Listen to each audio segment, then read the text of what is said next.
जोधपुर राजस्थान सरकार के सामाजिक एवं न्याय अधिकारिता विभाग के कैबिनेट मंत्री अविनाश गहलोत आज जोधपुर पहुंचे। इस दौरान उन्होंने सर्किट हाउस में आयोजित प्रेस वार्ता को संबोधित किया। राज्य से जुड़े विभिन्न महत्वपूर्ण मुद्दों पर विस्तार से अपनी बात रखी।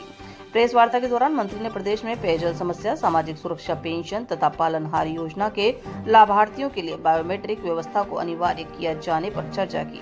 उन्होंने कहा कि सरकार इन योजनाओं के सुचारू क्रियान्वयन और पात्र लोगों तक लाभ पहुंचाने के लिए लगातार प्रयासरत है। मंत्री गहलोत ने प्रेस वार्ता के दौरान कांग्रेस प्रति का प्रहार बोलते हुए कहा कि राहुल गांधी, सोनिया गांधी और प्रियंका गांधी के निर्देशों का कांग्रेस नेता आंख बंद करके पालन करते हैं।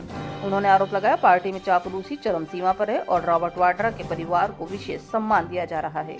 उन्होंने यह भी कहा कि भाजपा सरकार राजनीति के ऊपर उठकर आमजन के हित में कार्य करती है। सरकार बनने के कुछ ही महीनों के भीतर जन कल्याण शिविरों की शुरुआत कर दी गई थी। साथ ही 15 मई तक विशेष अभियान चलाकर ग्रामीण और शहरी विकास की नई रूपरेखा तैयार की जा रही है।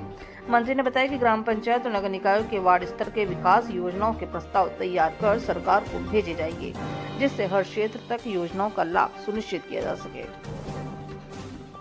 हमने रोडवेज को, हमने पर्यटन को, हमने ऐसी कितनी योजना है जिसमें राजस्थान लगातार ग्रोथ कर रहा है। और मैं मान सकता हूँ, गारंटी के साथ में कह सकूँ, राजस्थान में बिजली का संकट आज के दौर में कहीं नहीं है। हम लोग रोडवेज में पहली बार प्रॉफिट में आए हैं। पर्यटन के क्षेत्र में जो जितने डेवलपमेंट हम लोग कर रहे हैं, इससे पहले कभी नहीं हुए हैं। तो लगातार मुख्यमंत्री जी का काम है कि हम क्षेत्र के लोगों के लिए, प्रदेश के लोगों के लिए जहाँ जिस क्षेत्र में आवश्यकता है, उस आवश्यकता के अनुसार हम लोग काम करेंगे। तो ये काम जनता को नजर भी आ रहा है। और बजट की घोषणाएं जो है, पिछले 2 बजट की बात में करूं तो 90% से ज्यादा जो घोषणाएं हैं वो हम लोग पूरी कर चुके हैं। कांग्रेस सरकार के समय में लगभग 4400 घोषणाएं हुई थी 2018 से 2023 के बीच में। उसमें से मात्र 1900 घोषणाओं को उन्होंने पूरा किया था, बाकी घोषणाएं धरातल पर नहीं आई। हमने बीते 2 साल में 2800 घोषणाएं करी, उसमें से 2400 घोषणाओं को हमने पूरा कर दिया है। हम लोग लगातार 90% से ऊपर हमारा ग्राफ है। और मैं गारंटी के साथ कह सकता हूँ कि ये तीसरा बजट जो मुख्यमंत्री भजनलाल शर्मा जी के नेतृत्व में सरकार ने प्रस्तुत किया है, मार्च खत्म होने से पहले इस बजट घोषणाओं के क्रियान्विति के लिए लैंड अलॉटमेंट से लेकर के उसके एस्टिमेट की बनाने की कार्रवाई भी हमने शुरू कर दी है। और इस बजट का भी हम लोग गारंटी के साथ में कह सकते हैं कि हम इसको जल्दी पूरा करेंगे। सरकारी योजनाओं का जितना पैसा मिलता है उसको 90% से ऊपर एक वित्तीय वर्ष में खर्च हम लोग करें। इससे पहले कांग्रेस सरकार में ये नहीं हुआ था। आप लोग देखेंगे पेपर लीक की बात जब आती है तब कांग्रेस का नाम सबसे ऊपर आता है। 350 से ज्यादा पेपर अभी तक हमारी सरकार में हो चुके हैं, लेकिन एक भी पेपर हमारा लीक नहीं हुआ, गारंटी के साथ मैं कह सकता हूँ। और पेपर माफियाओं ने, जिन्होंने भ्रष्टाचार किया था, जिन्होंने ऐसा गलत काम किया था, ऐसे कितने लोग हैं, सैकड़ों की संख्या में आज की तारीख में जेल के अंदर बंद है। उनके सख्त कार्रवाई हुई। SIT का गठन होने के बाद से प्रभावी रोक लगी है। अधिकारी वही है, सरकारें वही है, लेकिन जब सरकार दल बदलता है, अधिकारी उनके मन में विचार बदल जाता है। अब ईमानदार सरकार आई है जिसका नेतृत्व जो है एक किसान का बेटा, मध्यम वर्ग परिवार का बेटा करता है।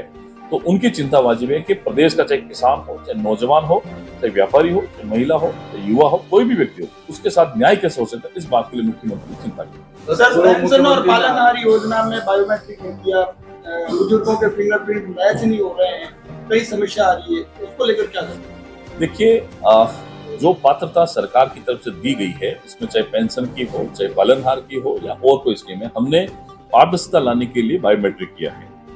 हम जानते हैं 5 साल से नीचे कोई भी अगर बच्चा होता है उसका बायोमेट्रिक नहीं आता है, फिंगरप्रिंट नहीं आता है, कि रेटिना से भी वो नहीं होता है। हम लोगों ने वहाँ स्कीम की है जिससे 70 साल से ऊपर कोई वृद्ध व्यक्ति हो जाता है, इसके फिंगर नहीं आते हैं, तो हमने जो सक्षम अधिकारी स्वीकृत करता उसको हमने पावर दे रखे हैं कि चाहे वो BDO हो, चाहे SDO हो, उनको हमने पावर दे रखे हैं। वो उसके खुद के मोबाइल पर OTP से और व्यक्ति खुद SSO ID से अप्लाई करके उसकी पात्रता को ले सकता है, उसका लाभ उसको मिलेगा। सर, पूर्व मुख्यमंत्री लगातार आरोप लगा रहे हैं इंतजार का। अगर बात की जाए जोधपुर की फिनटेक यूनिवर्सिटी सबसे बड़ी यूनिवर्सिटी, 400 करोड़ का प्रोजेक्ट था, आज काम बंद पड़ा है। मल्टी लेवल पार्किंग काम है वो और स्लो चल रहा है। कैंसर इंस्टीट्यूट, देखिए, इंतजार शास्त्र की बात उनका करना वाजिब है, क्योंकि अब बहुत लंबे समय तक कांग्रेस को राजस्थान में इंतजार करना पड़ेगा सत्ता में आने के लिए। इंतजार शास्त्र कांग्रेस की सरकार, कर्म शास्त्र है बीजेपी की सरकार। हम लोग कर्म पे विश्वास करते हैं, हम लोग बयानबाजी पे नहीं करते हैं, हम लोग बयानवीर नहीं। जो लोग झूठ बोलते हैं, जो लोग घटना को मतलब गलत तरीके से जनता के बीच में ले जा करके या तथ्यों के साथ तोड़ मरोड़ करके पेश करते हैं, उनको जनता भी जानती है। हम लोगों का इतना सा तर्क है कि हम लोग काम करेंगे। और जैसा मैंने बजट की बात कही है, 90% से ज्यादा बजट, और मेरा दावा है, गारंटी है जोधपुर के मीडिया साथियों से कि आप 5 साल की बजट घोषणाओं को निकालें। ये ऑन रिकॉर्ड बोलता है, हमारी 2 साल की बजट घोषणाओं को निकालें। किसने घोषणा करी, कितना धरातल पे आया। घोषणा करना अलग चीज होती है, लेकिन घोषणा की असली क्रियान्वित कब होती है वो सरकार जानती है। हम लोगों ने, कांग्रेस ने जो काम अधूरे छोड़ दिए थे वो काम हमने पूरे करने शुरू किए हैं, उसको भी हम लोग पूरा कर रहे हैं। ये लोग कहते हैं कि हमने उनकी योजना को बंद कर दिया। एक योजना का नाम बताइए जिसको हमने बंद कर दिया। किसी भी योजना को हमने बंद नहीं किया, योजना हमारी चल रही है। योजनाओं को हमने अधिक सुधार करके लागू करने का प्रयास किया है। लेकिन ये सिर्फ बयान वीर नेता है कांग्रेस के। ये कितने उदाहरण मैं आपको बताता हूँ, चाहे तो पंचायत राज के परिसीमन की बात हो, नगर निकाय के परिसीमन की बात हो, आपके ये जो स्मार्ट मीटर की बात हो, आपके ये जो 2-3 और हैं, जैसे ये SIR की बात हो,